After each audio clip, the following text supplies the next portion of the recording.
Assalamualaikum warahmatullahi wabarakatuh. Salam sejahtera untuk kita semua. Semoga Tuhan Yang Maha Esa selalu menganugerahkan kesehatan kepada kita semua dan memberikan semangat untuk terus belajar. Pada pertemuan kali ini dalam mata kuliah teori akuntansi, bahasannya adalah aset atau kita dulu mengenalnya dengan istilah aktiva. Nah, apa itu aset atau aktiva? FASB, Financial Accounting Standard Board, itu memberikan penjelasan bahwa aset adalah manfaat ekonomi yang mungkin terjadi di masa mendatang yang diperoleh atau dikendalikan oleh suatu entitas tertentu sebagai akibat transaksi atau peristiwa masa lalu. Di sini ada 3 kata kunci yang harus dipahami dalam mendefinisikan aset. Yang pertama adalah dimiliki atau dikendalikan oleh entitas tertentu. Entitas ini dapat berupa perusahaan atau organisasi lainnya yang diperoleh dari peristiwa atau transaksi masa lalu. Itu kata kunci yang kedua. Dan memberikan manfaat ekonomi yang mungkin terjadi di masa yang akan datang. Nah, 3 kata kunci itulah yang menjadi definisi dari aset.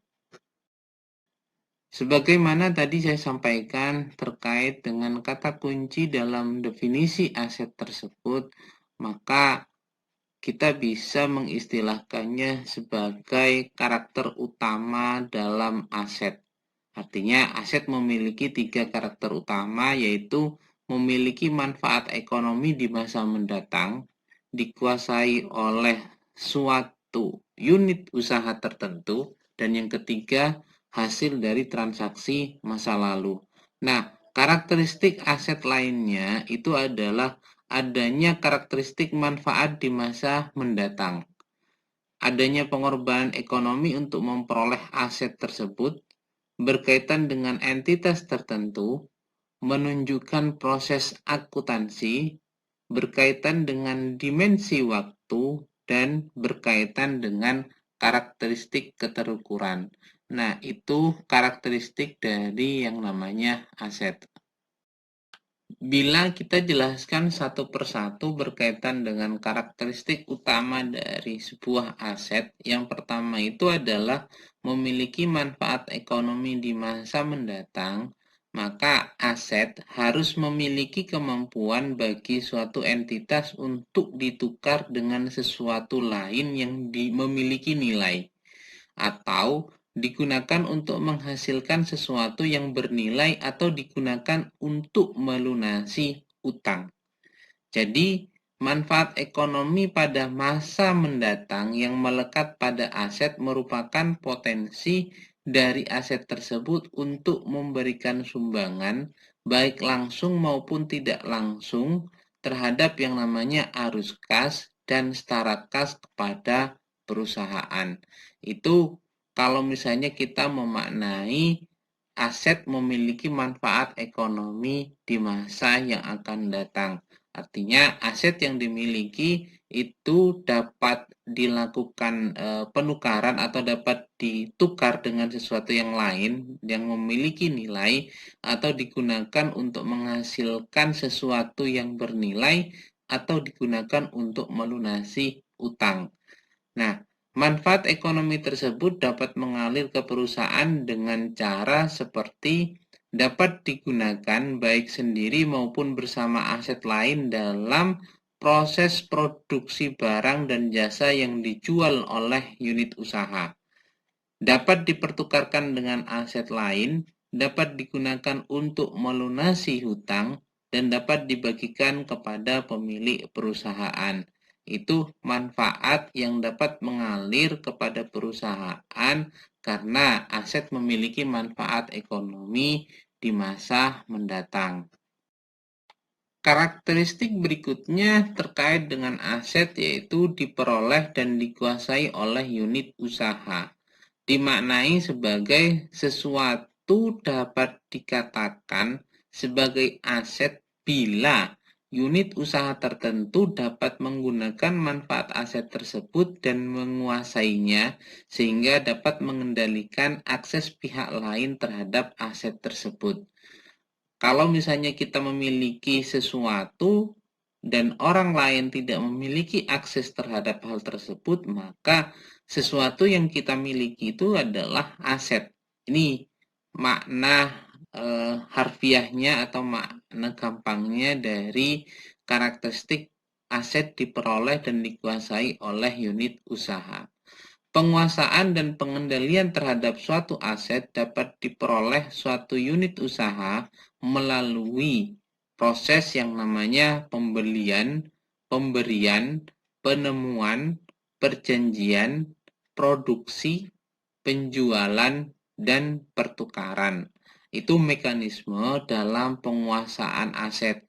Aset tersebut dapat dilakukan yang namanya dari proses pembelian atau diberi oleh seseorang, atau aset tersebut kita menemukan aset tersebut, atau karena ada transaksi perjanjian sewa menyewa terkait kepemilikan aset, atau aset tersebut kita produksi sendiri, atau dilakukan yang namanya penjualan aset tersebut, pengalihan kepada pihak yang lain. Dan yang terakhir itu kalau misalnya ada mekanisme pertukaran. Ini penguasaan dan pengendalian terhadap suatu aset.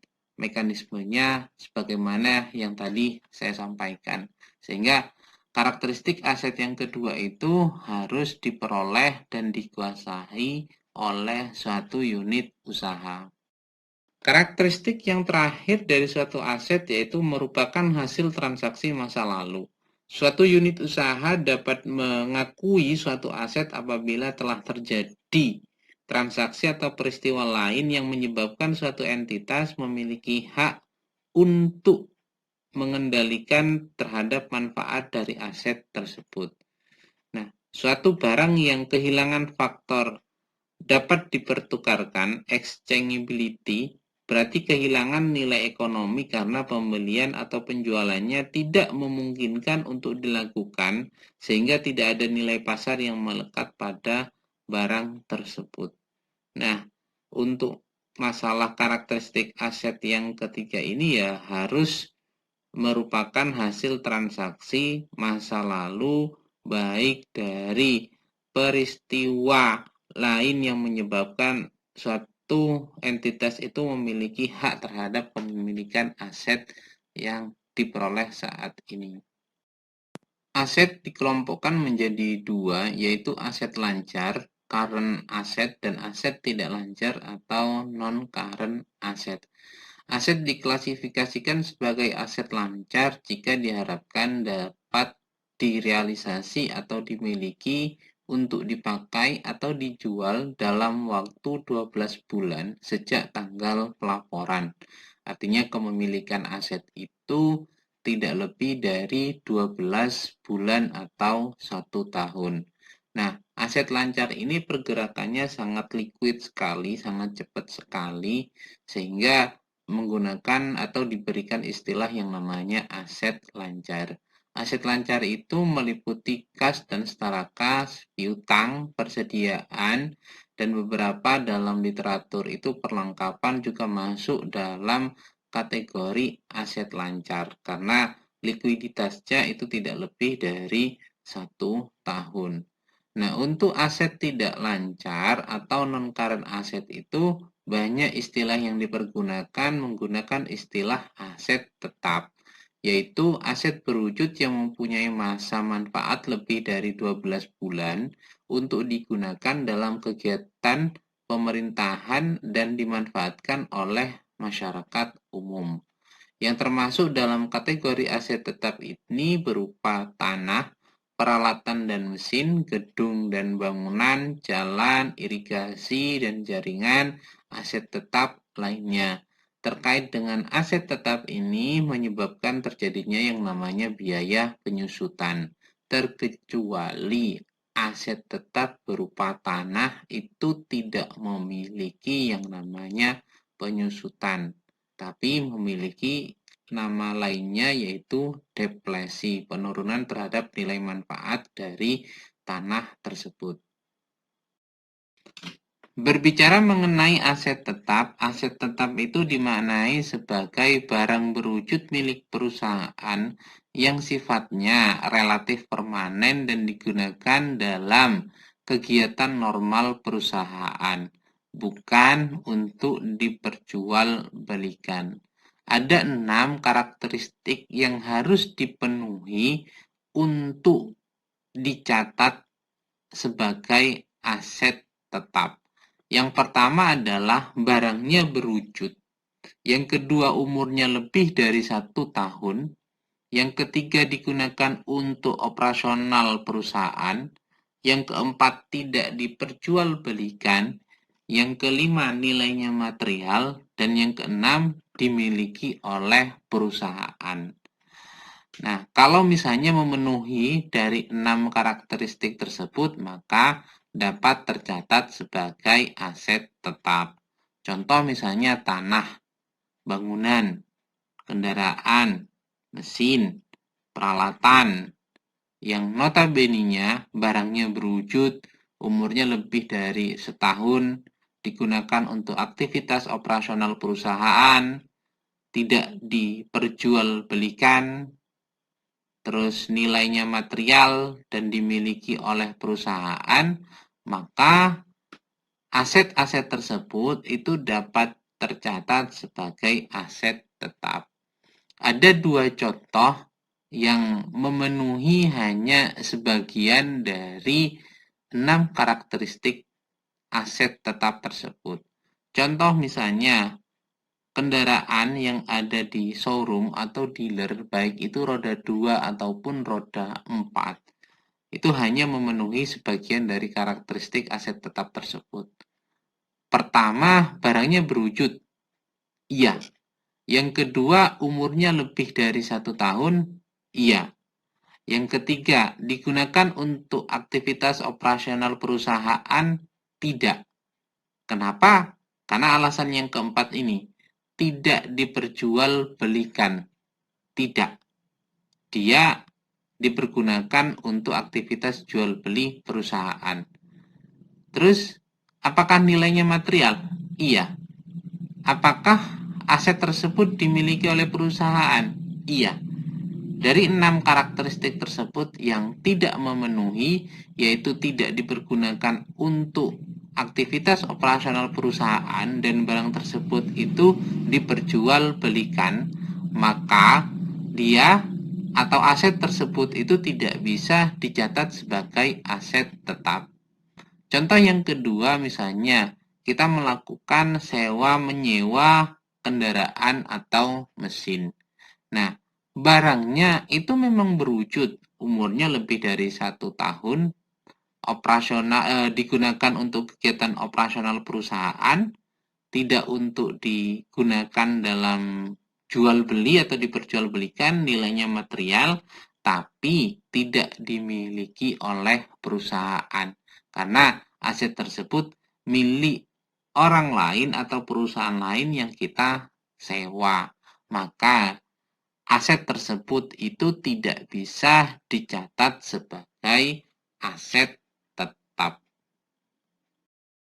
Selanjutnya kita akan membahas terkait dengan konsep penilaian aset, di mana penilaian aset dalam akuntansi itu merupakan proses penentuan nilai rupiah untuk menentukan makna ekonomi dari suatu aset yang akan disajikan dalam neraca.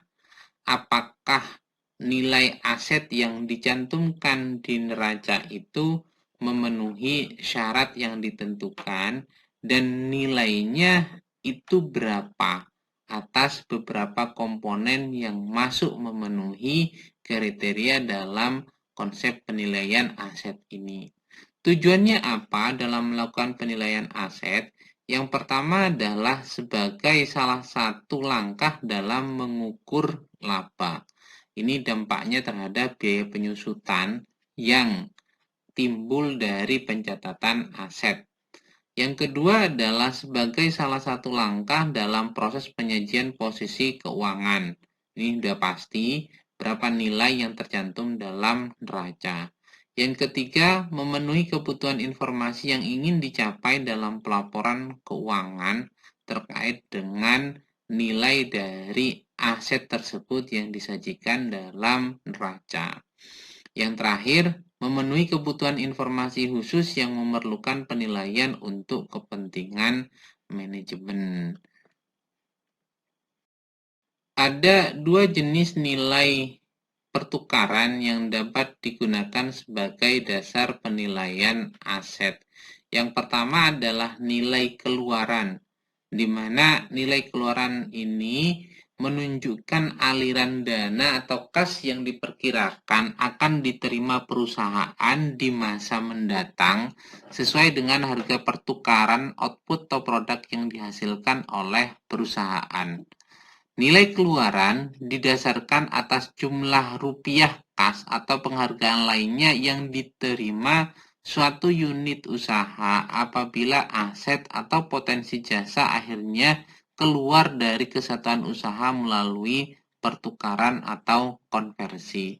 Nilainya adalah berdasarkan aliran dana yang diperkirakan akan diterima oleh perusahaan. Contoh misalnya, kita menjual suatu aset, maka dari hasil transaksi penjualan tersebut yang menimbulkan adanya aliran dana kas masuk, misal katakanlah nilainya 100 juta, maka 100 juta dari hasil transaksi penjualan tersebut yang mengakibatkan timbulnya aliran dana masuk, itulah sebagai nilai terkait dengan penilaian suatu aset. Dasar penilaian yang kedua yaitu nilai masukan atau input value, di mana nilai masukan menunjukkan jumlah rupiah yang harus dikeluarkan perusahaan untuk memperoleh aset yang akan digunakan dalam kegiatan operasional perusahaan.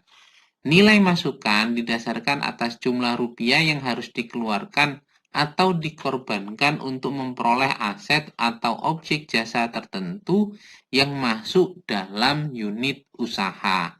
Ini yang banyak dipergunakan oleh perusahaan ketika kita mau membeli sebuah kendaraan, biasanya menggunakan nilai masukan.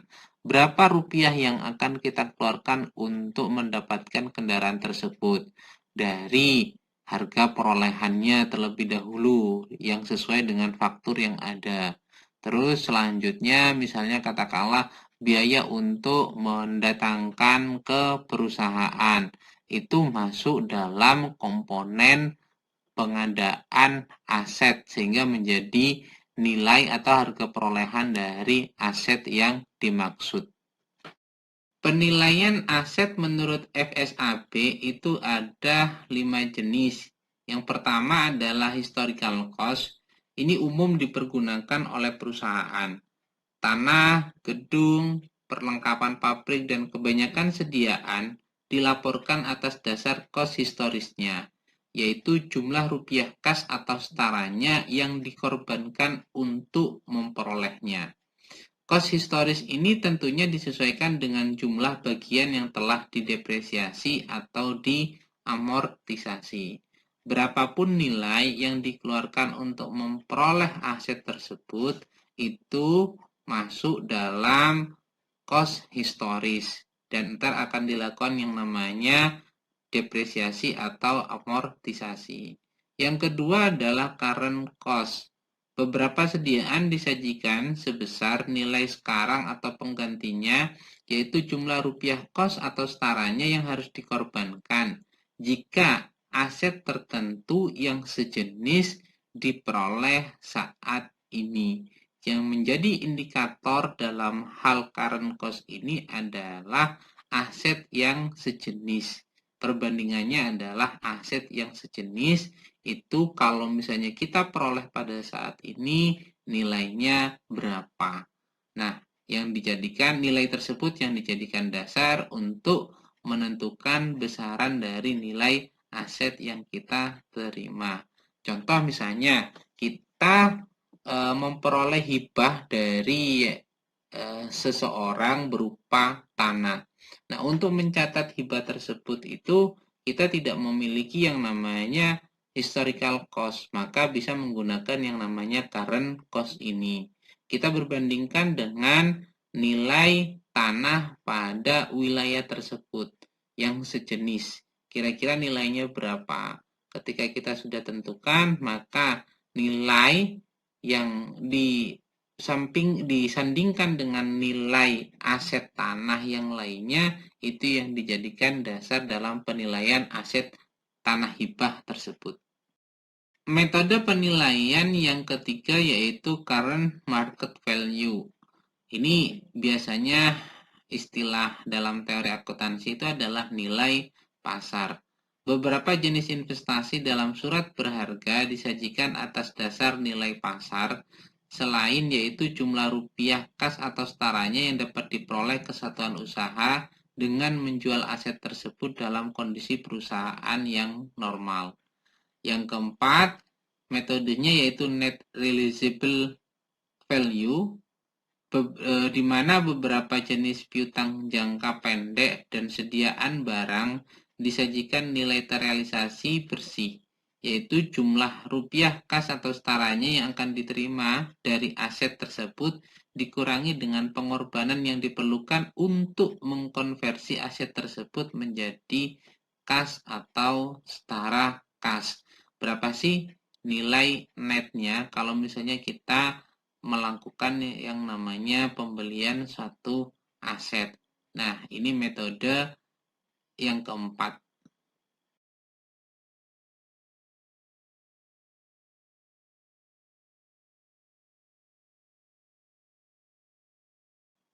Metode yang terakhir dari penilaian aset menurut FSAB yaitu present value of future cash flow, di mana piutang dan investasi jangka panjang disajikan sebesar nilai sekarang penerima kas di masa mendatang sampai piutang terlunasi dikurangi dengan tambahan kos yang mungkin diperlukan untuk mendapatkan penerimaan tersebut. Biasanya ini dipergunakan dalam mencatat piutang yang ada cadangan kerugian piutang. Selanjutnya, kita akan membahas masalah-masalah khusus mengenai aset dalam teori akuntansi ini. Bahasan pertama yaitu mengenai beban tangguhan, di mana beban tangguhan ini kalau didasarkan pada definisi aset, itu bukan merupakan aset dalam arti umum.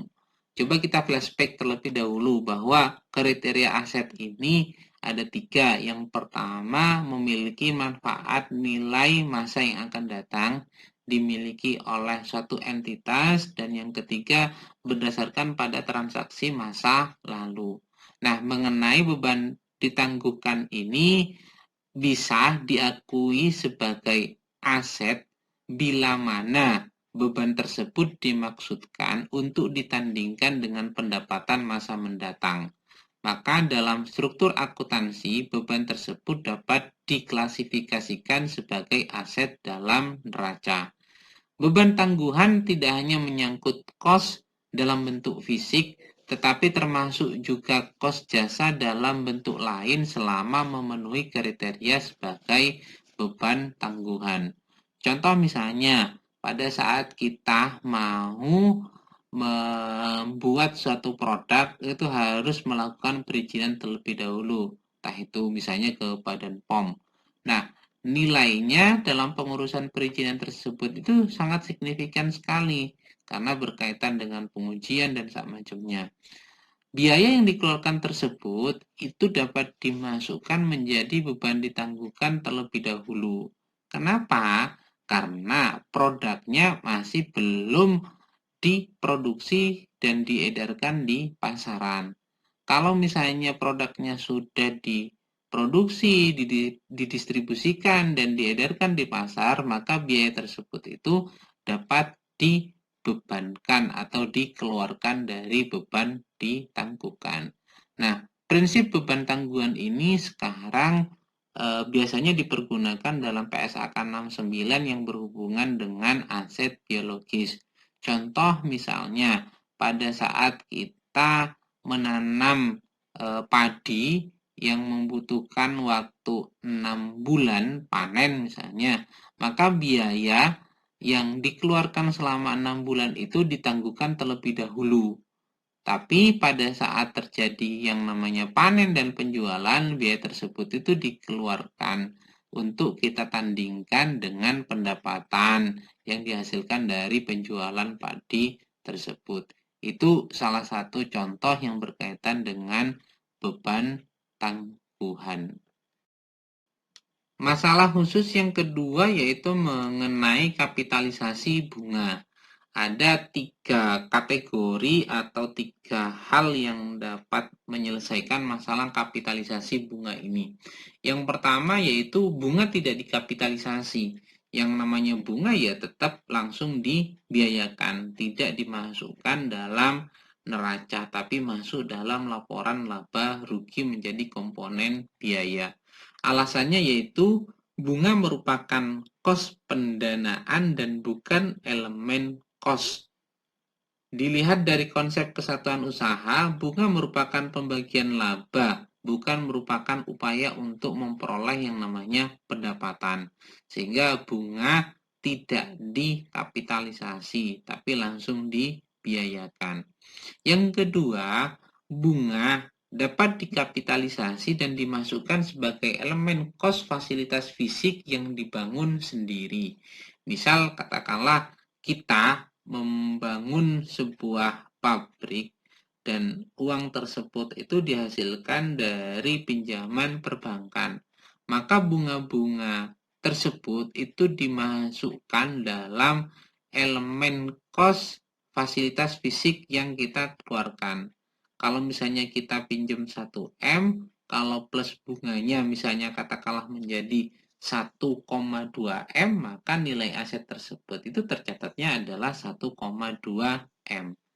Nah, yang ketiga, bunga dikapitalisasi tetapi tidak dimasukkan dalam elemen kos fasilitas fisik yang dibangun.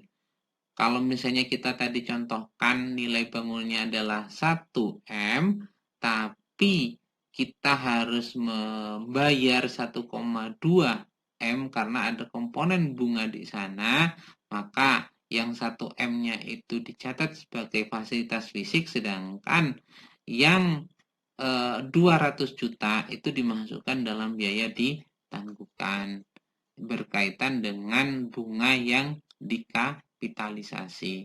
Nah, untuk dua hal ini, baik poin yang B dan C, itu mengakibatkan terjadinya yang namanya penyusutan.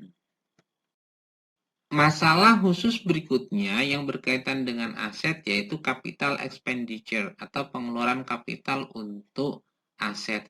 Apa itu capital expenditure? Yaitu pengorbanan sumber ekonomik yang berkaitan dengan objek jasa atau fasilitas fisik baik saat diperoleh maupun saat digunakan dalam operasional perusahaan. Adapun aturan umum yang digunakan untuk menentukan pengorbanan ekonomi sebagai pengeluaran kapital itu ada dua. Yang pertama adalah untuk aset non-moneter yang baru diperoleh atau dibeli, suatu pengeluaran akan dikapitalisasi jika pengeluaran tersebut dimaksudkan untuk memperoleh aset sampai aset yang bersangkutan siap untuk dipergunakan dalam operasional perusahaan. Contoh misalnya, kita membeli sebuah mesin nilainya 100 juta. Maka untuk mendatangkan mesin tersebut itu kita harus mengeluarkan lagi biaya transportasinya sebesar 10 juta.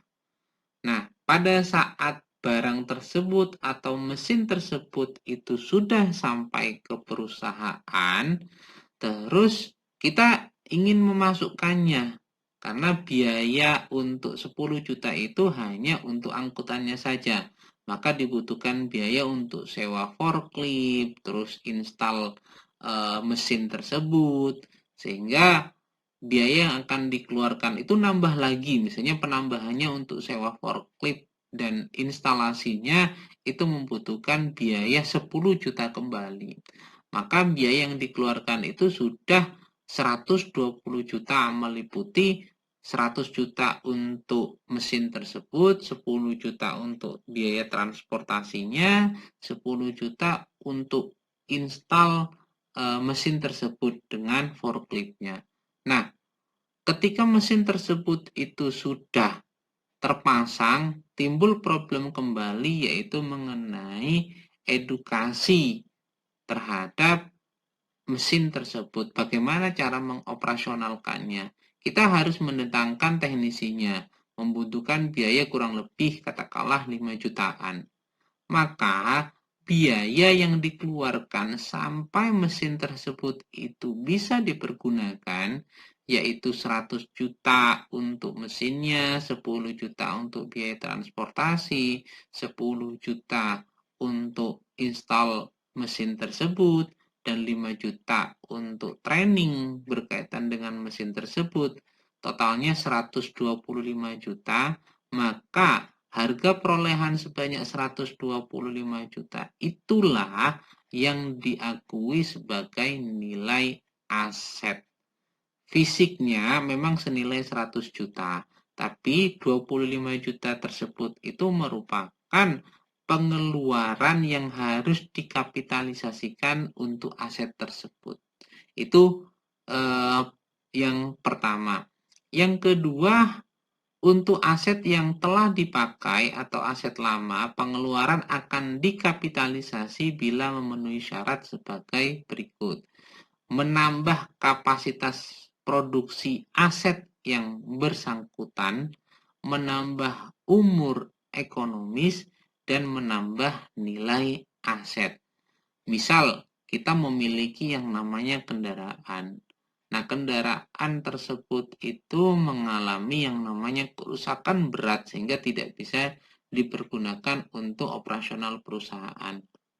Konsekuensi dari kerusakan tersebut itu adalah kita harus melakukan yang namanya perbaikan total dengan membeli beberapa komponen mesin atau peralatan yang sangat material, tapi akan menambah umur ekonomis dan nilai aset kendaraan tersebut sehingga bisa dipergunakan. Maka biaya yang dikeluarkan untuk kendaraan tersebut, untuk aset kendaraan tersebut itu dapat dikapitalisasikan. Caranya bagaimana? Ya, dimasukkan dalam komponen aset kendaraan tersebut sehingga nilainya akan disusutkan untuk periode berikutnya. Itu yang mengenai capital expenditure untuk aset yang telah dipakai atau aset yang lama. Contoh lainnya misalnya bangunan yang kita pergunakan saat ini ambruk kayak gitu kan ya untuk salah satu gudangnya. Maka perbaikan untuk gedung tersebut yang ambruk itu dapat dikapitalisasi karena menambah kapasitas gedung tersebut yang awalnya ambruk menjadi baik kembali dan menambah umur ekonomis serta menambah nilai aset. Itu beberapa contoh yang berkaitan dengan capital expenditure untuk aset yang telah dipakai atau aset yang lama. Masalah berikutnya yaitu mengenai aset donasi atau aset sumbangan. Apabila perusahaan memperoleh suatu aset tanpa harus mengeluarkan atau mengorbankan sumber ekonomi berupa aset yang berasal dari sumbangan dan memiliki manfaat untuk menghasilkan pendapatan, maka aset tersebut harus ditentukan nilai wajarnya. Pengukuran semacam ini dimaksudkan untuk menentukan secara tepat kemampuan perusahaan dalam menghasilkan laba.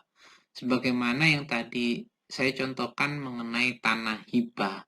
Maka untuk menentukan nilai tanah hibah ini biasanya menggunakan metode current value, yaitu membandingkan nilai aset yang sejenis.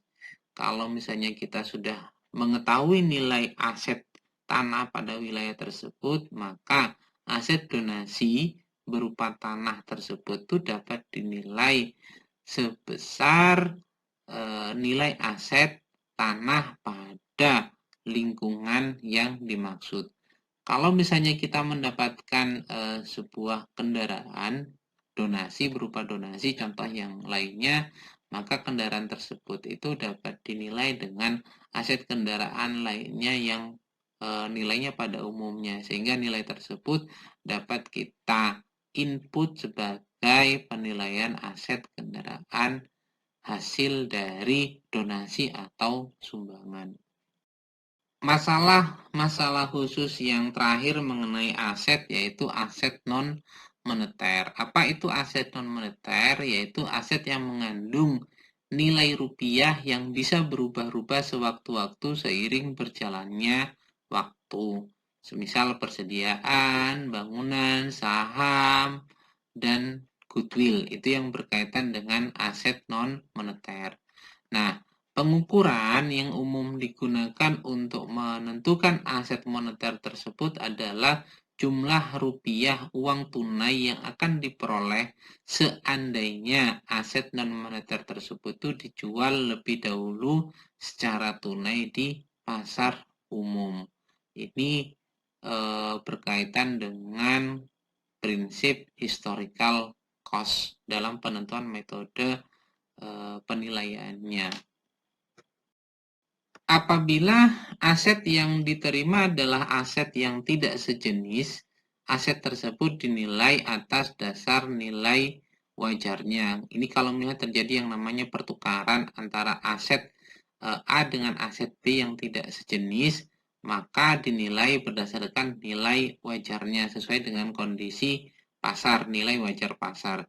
Sedangkan untuk aset yang sejenis, kalau misalnya A ditukar dengan A misalnya, penilaian dapat dilakukan sebagai berikut. Yang pertama, jika ada unsur rugi dalam transaksi tersebut, maka nilai aset yang diterima adalah nilai wajar dari aset yang diterima ditambah sejumlah kas tertentu yang harus dikeluarkan.